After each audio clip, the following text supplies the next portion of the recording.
बता देना, स्पीकर को मेरे अंडर में आते हैं? क्या एलजी को यह भी नहीं पता कि जुडिशरी, लेजिस्लेचर और एग्जीक्यूटिव 3 स्तंभ हैं राजनीति इसके कॉन्स्टिट्यूशन के? क्या उनको ये नहीं पता कि स्पीकर नहीं कह सकता स्पीकर साहब को, हमारे सबके माननीय है स्पीकर साहब, मैं नहीं कह सकता इनको कुछ।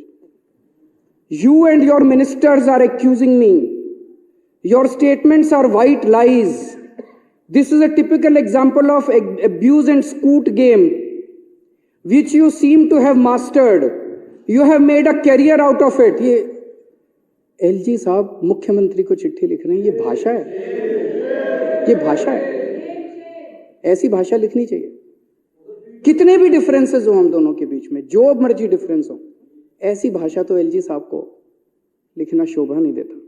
While you and your government have done nothing substantive for the development of Delhi and its residents in almost all spheres। 3 बार चुनाव जीते हैं, आप लोगों की जमानतें जब्त हो गई, कुछ कर ही रहे होंगे तभी हुआ है, कुछ कर ही रहे होंगे दिल्ली वालों के लिए। You have done nothing for the people of Delhi in a bid to maintain the charade that you have created through repeated lies perpetuated by an incessant publicity campaign। अभी तो बहुत है इसमें गंदी गंदी गालियां, मैं इसमें नहीं जाऊंगा, पर मैं ये समझता हूं कि जो भी प्रोवोकेशन हो, जो भी कारण हो, हमें अपनी मर्यादा, शब्दों की मर्यादा और भाषा की मर्यादा कभी लांघनी नहीं चाहिए। से दिसंबर 2022 के बीच में सारे मोहल्ला क्लिनिक के टेस्ट बंद करवा दिए गए, दवाइयां बंद करवा दी गई, उनके रेंट की पेमेंट बंद करवा दी गई, बिजली की पेमेंट बंद करवा दी गई, डॉक्टरों की तनख्वाह रोक दी गई। अक्टूबर 2022 से दिसंबर 2022 एमसीडी चुनाव के जस्ट पहले क्या कारण था भाई? आम आदमी पार्टी के वोट कम करने थे और बीजेपी के वोट बढ़ाने थे। वोटों के लिए तुम किस हद तक गिरोगे बीजेपी वालों?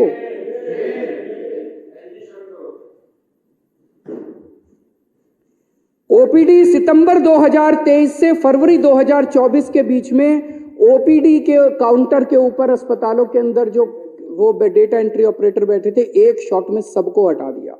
अब कोई अस्पताल जाता है तो खिड़की के ऊपर कोई बैठा हुआ नहीं मिलता। ये सब हमने लड़ लड़ के दोबारा चालू कराए हैं। ये तो कर रहे हैं, कोशिश कर रहे हैं दिल्ली वालों को मारने की, मरने नहीं दूंगा मैं। जब तक जिंदा हूं तब तक दिल्ली वालों के ऊपर आंच नहीं आने दूंगा। हाई कोर्ट की भी नहीं मानते, सुप्रीम कोर्ट को नहीं मानते, किसी को नहीं मानते। सुप्रीम कोर्ट आदेश देते पलट देते हैं उसको। अरे किसको मानोगे तुम? देश की जनता को नहीं मानते, दिल्ली की जनता को नहीं मानते, चुनी हुई सरकार को नहीं मानते, हाई कोर्ट को नहीं मानते, सुप्रीम कोर्ट को नहीं मानते। अजीब तानाशाही हो गई तुम्हारी।